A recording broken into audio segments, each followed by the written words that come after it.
Já, ágætt að samkoma. Ég skal reyna að sýna gott fordæmi og taka tillit til þess að tíminn naumur, enda eru hér miklu sérfræðingar sem munu fjalla þetta allt á dýptina og eftir og ég ætla ekki að hafa mörg orð það. Ég vil bara í fyrsta lagi þakka öllum þeim sem hafa komið að þessu verkefni, forstöðumönnum stofnana og starfsfólki þess sérstaklega sem hefur staðið fyrir því að tilnefna inn verkefni til þessara fyrstu nýsköpunarverðlauna í opinberum rekstri og það mjög myndarlegt að 40 verkefni eru tilnefnd. Fagna líka sérstaklega samstarfi sem þetta þeirra aðila sem hér hafa lagt saman kraftana og bind mikla vonir við þetta framtak. Það þarf ekki að fara mörgum orðum það hvað mikilvæg nýsköpun í opinberum rekstri og þýðingamikil á öllum tímum en ekki síst eins og nú árar þegar að menn þurfa að velta við hverjum steini og reyna að nýta takmarkaða fjármuni sem best. Þá það sérstakur drifhvati þess að menn reyni að fara í gegnum hlutina og skoða hvernig gera megi þá betur og það snýst jú nýsköpun. Verkefnin sem tilnefnd eru, þau sýna náttúrulega fjölbreytnin á gróskuna sem að þrátt fyrir allt innan hins opinbera rekstrar, mjög breiðum sviðum sem að menn koma hér með verkefni og það ánægjuleg sönnun þess að hinn opinberi rekstur í sífelldri endurmótun og svo mynd sem að sumir kunna að hafa fengið, ekki síst vegna umræðunar eins og hún var á köflum keyrð hér á árum áður að hið opinbera sé staðnað og þar eigi sér lítið nýsköpun stað, hún kolröng sem betur fer.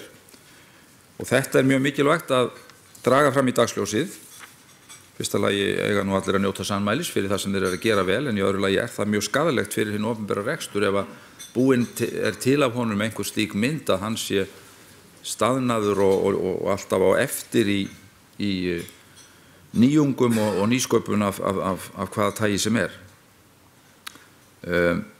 Ég vil nú leyfa mér að trúa því að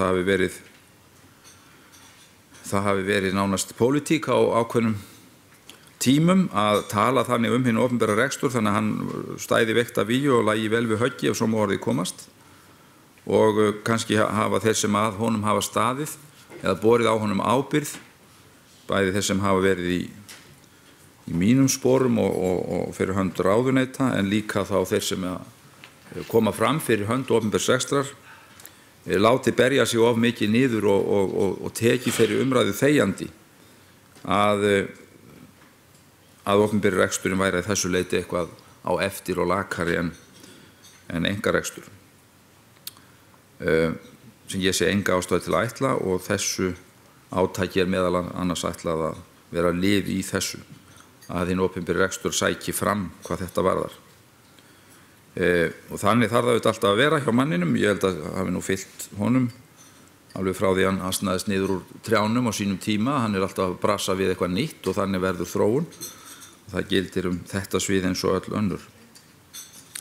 Og það mjög mikilvægt að hið opinbera í þessum efnum, stofnanir og stjórnsýsla líti ekki á sig sem einangraða eyju í landinu heldur séu menn í opnum samskiptum við fræðasamfélag, við einkaaðila. Þannig held ég að þetta vinni nú best saman. Að þetta sé lifandi samstarf og menn sé að leita lausna bæði inn á við hjá sér en líka í samstarfi við aðra. Ef við lítum aðeins á bara fjölbreytnina í þessum verkefnum þá hér verið að glíma við svona nýsköpun sem snýra því að mæta þörfum viðskiptavinana, að horfa á þetta frá sjónarhóli þess sem á að njóta þjónustunar eða verið í samskiptum við.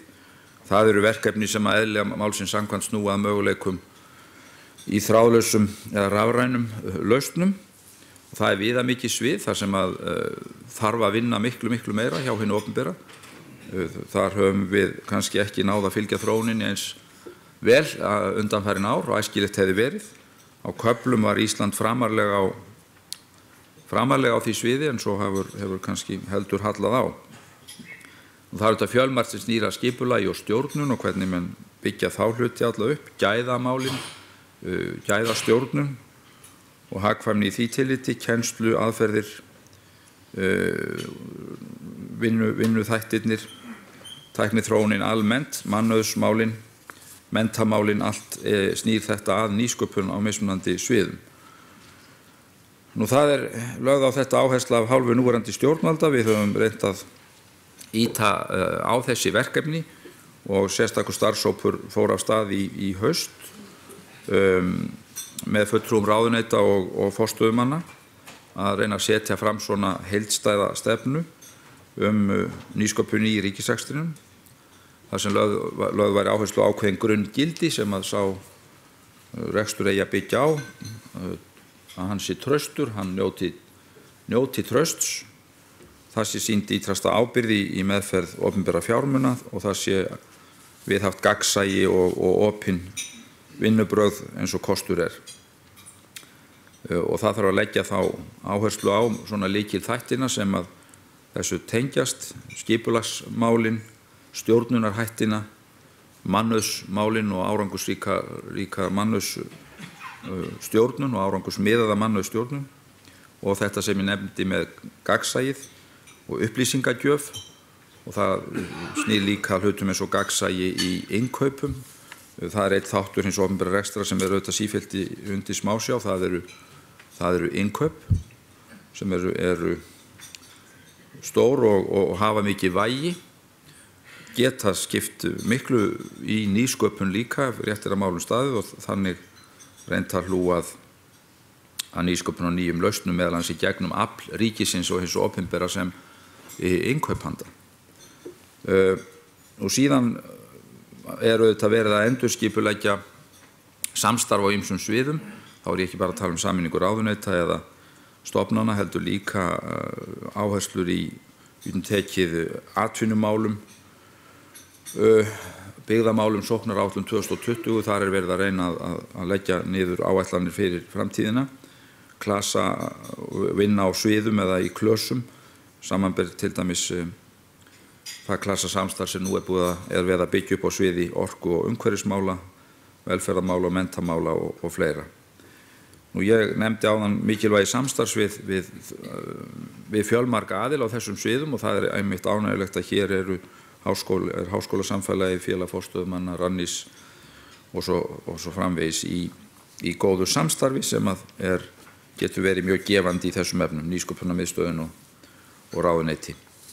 En ég ætla semst ekki að hafa þetta neitt fleiri orð, ég bara fagna mjög þessu framtaki og mér hlakka til að vera hér með ykkur þangað til að kemur að verðlaunaafhendingunni. Lengur getur það nú ekki orðið því að það býður heilmikil dagur niður á Alþingi þar sem ég ætla að mæla fyrir alls konar skemmtilegum frumvörpum skatta og hitt og þetta og loka fjárlögum og svona, gaman. En ég endurtek þakkir mínar til allra sem hér hafa lagt hönd á plóginn, sérstaklega þeirra sem að sendu inn verkefni og auðvitað eru þau á engan hátt tæmandi listi allt það sem að gerast í þessum efnum, en þau gefa samt mjög góða mynd af því, svona úrtaka af því sem að í gangi og það virkilega ánægjulegt að sjá fjölbreytnina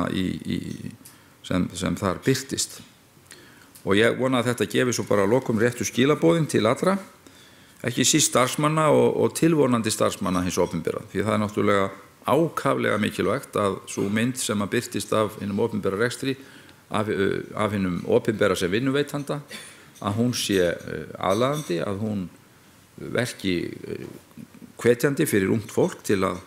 koma inn með sína menntun og leggja sitt af mörkum. Og ég þegar skoðun að það sé ekki bara launin, þó þau vegi vissulega þungt þegar að verið að keppum hæft vinnuafl á markaði, það auðvitað líka vinnuumhverfi og að það sé spennandi og gefandi að leggja fram krafta sína á viðkomandi sviði og þannig þarf hið opinbera að ná að vera, að það sé lifandi og spennandi vinnuveitandi sem bjóði fólki upp á verkefni til að nýta hæfileika sína og menntun. Takk.